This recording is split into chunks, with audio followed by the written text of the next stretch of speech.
Chapter 2. The Pool of Tears. Curiouser and curiouser, cried Alice. She was so much surprised that for the moment she quite forgot how to speak good English. Now I'm opening out like the largest telescope that ever was. Goodbye, feet.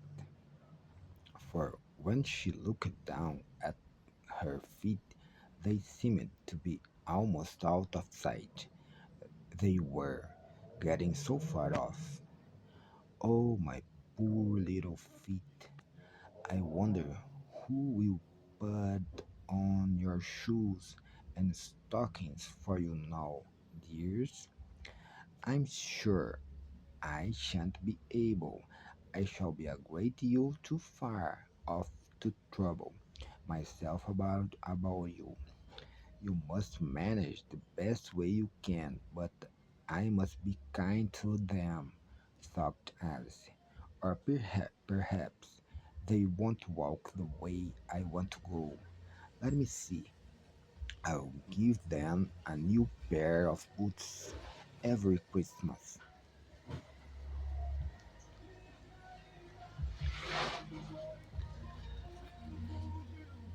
And and she went on planning to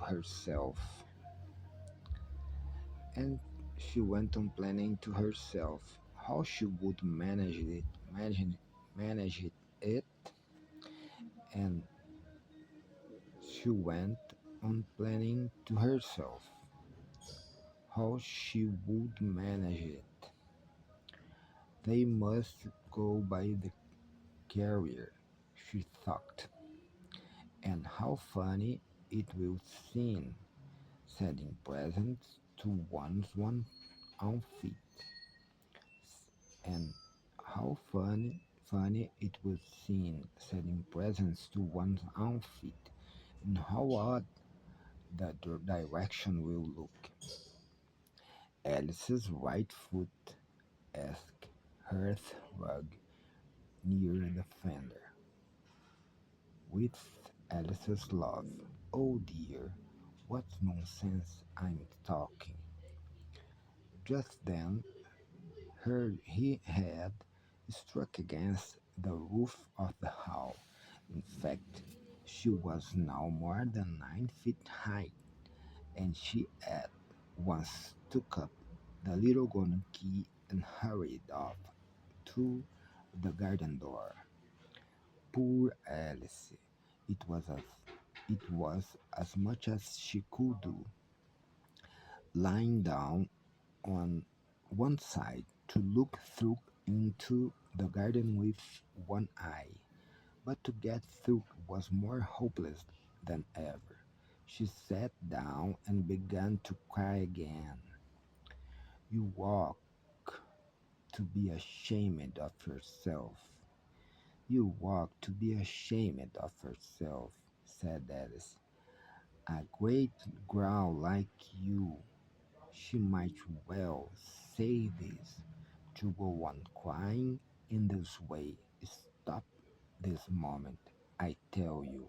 But you went on all the same, shedding gallons of tears until there was a large pool all round her, about 4 inches deep and reaching half down the hall. After a time she heard a little pattering of feet in the distance, and she hastily dried her eyes to see what was coming. It was the white rabbit returning, splendidly dressed, with a pair of white kid gloves in one hand. It was the white rabbit returning, splendidly dressed, with a pair of white kid gloves in one hand and a large fan in the other. He came trotting along in a great hurry, muttering to himself as he came, "Oh, the Duchess! The Duchess! Oh, won't she be savage if I've kept her waiting? Alice felt so desperate that she was ready to ask help of anyone. So when the rabbit came near her, she began, in a low, timid voice, "If you please, sir." The rabbit started violently, dropped, dropped the white kid gloves and the fan, and scurried away into the darkness as hard as he go, as hard as he could go. Alice took up the fan and gloves, and as the house was very hot, she kept fanning herself all the time. She went on talking. "Dear, dear, how queer everything is today! And yesterday things went on just as usual. I wonder if I've been changed in the night. Let me think.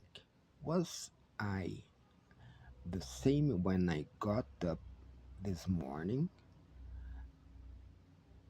Let me think. Was I the same when I got up this morning? I almost think I can remember feeling a little different, but if I'm not the same, the question is, who in the world am I? Ah, that's the great puzzle. And she began thinking over all the children she knew that were of the same age as herself, to see if she could have been changed for any of them. "I'm sure I'm not Ada," she said, "for her hair goes in such long ringlets, and mine doesn't go in ringlets at all. And I'm sure I can't be Mabel,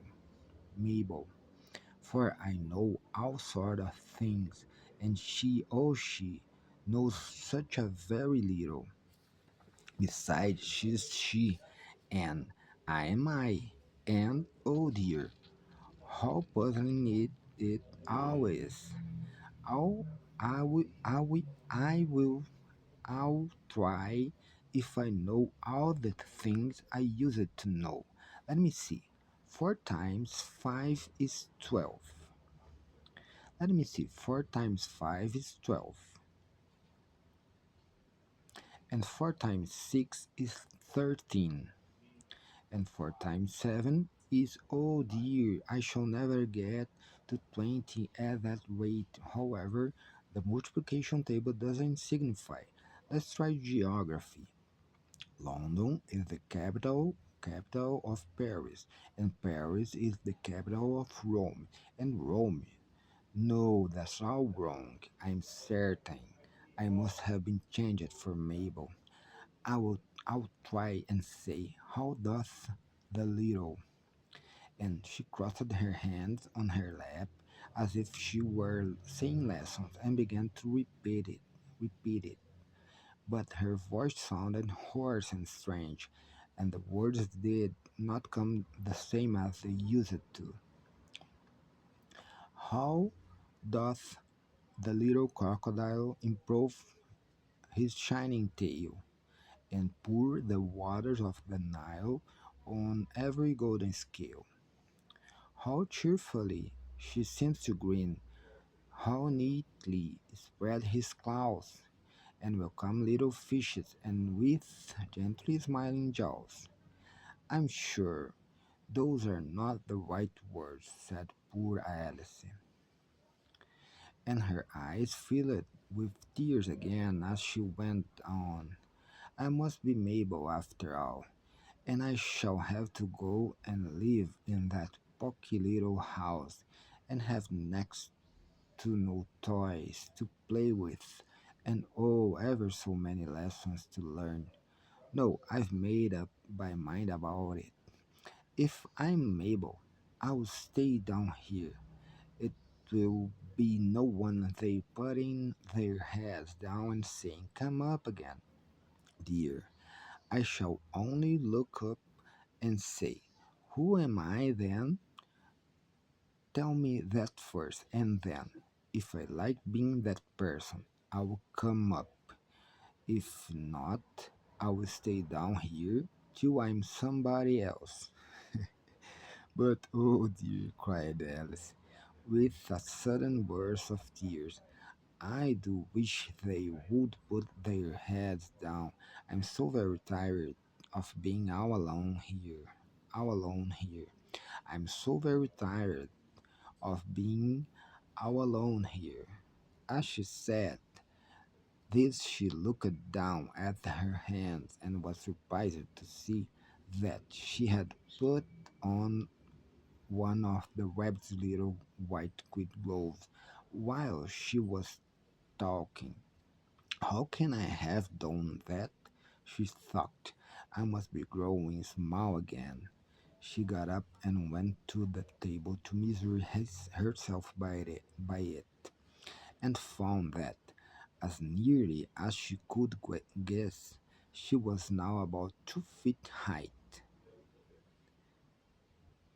Cresceu. She was now about 2 feet high and was going on shrinking happily.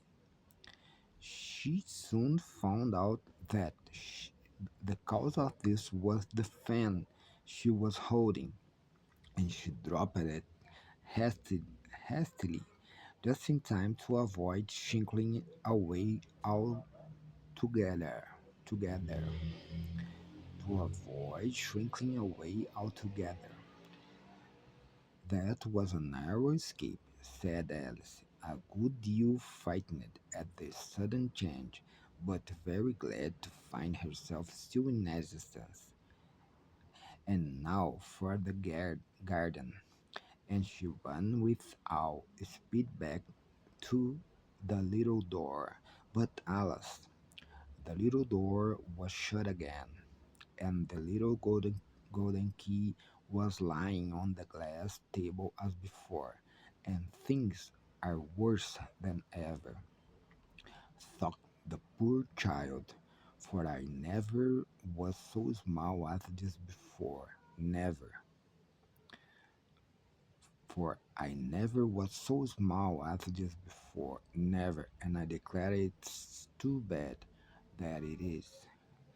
And she said these words, her foot slipped, and in another moment, splash, she was up to their chin in salt water. Her first idea was that she had somehow fallen into the sea, and in that case I can go back by railway. She said to herself. Alice had been to the seaside once her life, and had come to the general conclusion that wherever you go to on the English coast, you'll find a number of bathing machines in the sea, some children digging in the sand with wooden spades, then a row of lodging houses, and behind them a railway station. However, she soon made out that she was in the pool of tears which she had wept when she was 9 feet high. I wish I hadn't cried so much, said Alice, as she swam about, trying to find her way out. I shall be punished for it now, I suppose, by being drowned in my own tears. That will be a queer thing. To be sure, however, everything is queer today. Just then she heard something splashing about in the pool a little way off, and she swam nearer to make out what it was. At first she thought it must be a walrus or hippopotamus, but then she remembered how small she was now, and she soon made out that it was only a mouse that had slipped in like herself. Would it be of any use now, thought Alice, to speak to this mouse? Everything is so out of the way down here that I should think very likely that it can talk. At any rate, there's no harm in trying. So she began. Oh, mouse, do you know the way out of this pool? I am very tired of swimming about here. Oh, mouse, Alice thought this must be the right way of speaking to a mouse. She had never done such a thing before, but she remembered having seen in her brother's Latin grammar a mouse of a mouse, to a mouse, oh mouse, oh mouse.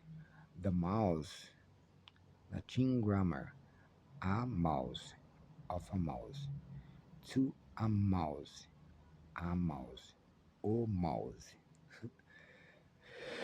Latin grammar, a mouse of a mouse, to a mouse, oh mouse.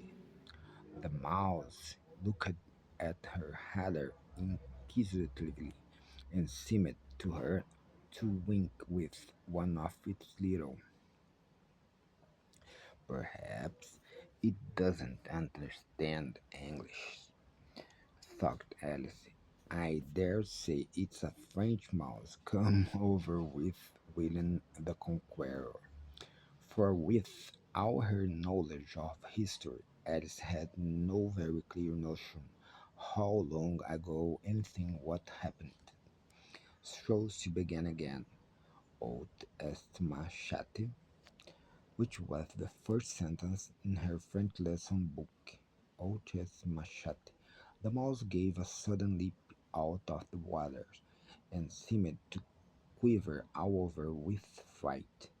Oh, I beg your pardon, cried Alice hastily, afraid that she had hurt the poor animal's feelings. I quite forgot you didn't like cats. Not like cats, cried the mouse, in a shrill, passionate voice. Would you like cats if you were me? Would you? Would you like cats if you were me? Would you like cats if you were me? Well, perhaps not, said Alice in a soothing tone. Don't be angry about it. And yet I wish I could show you our cat Dinah. I think you would take a fancy to cats if you could only see her. She is such a dear, quiet thing, Alice went on, half to herself, as she swam lazily about in the pool.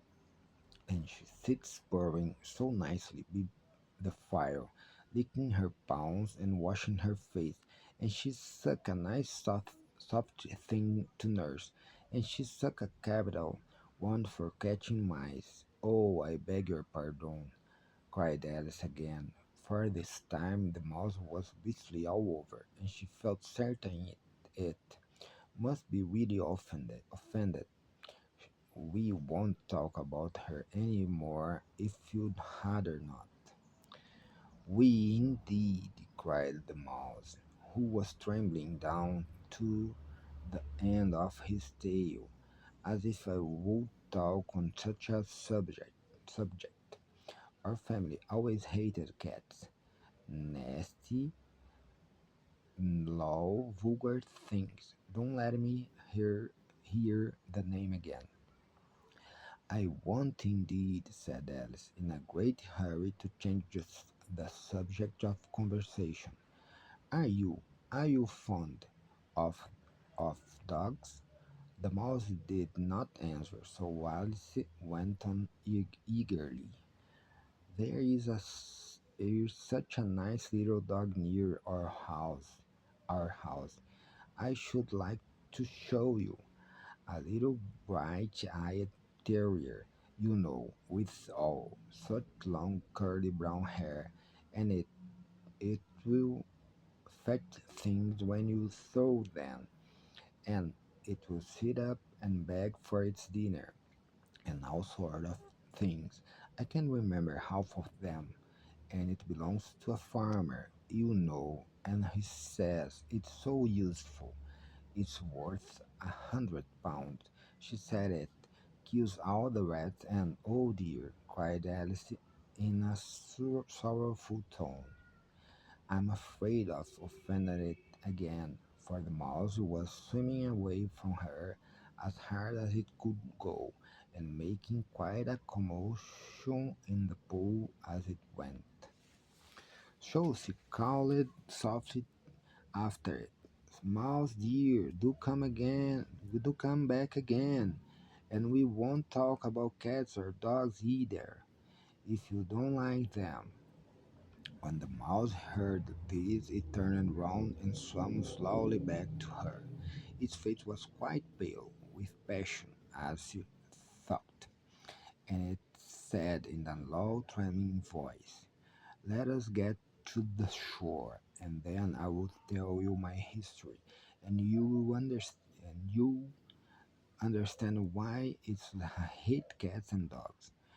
It was high time to go, for the pool was getting quite crowded with the birds and animals that had fallen into it. There were a duck and a dodo, and a lorry and a eagle, and several other curious creatures. Alice led the way, and the whole party swam to the shore.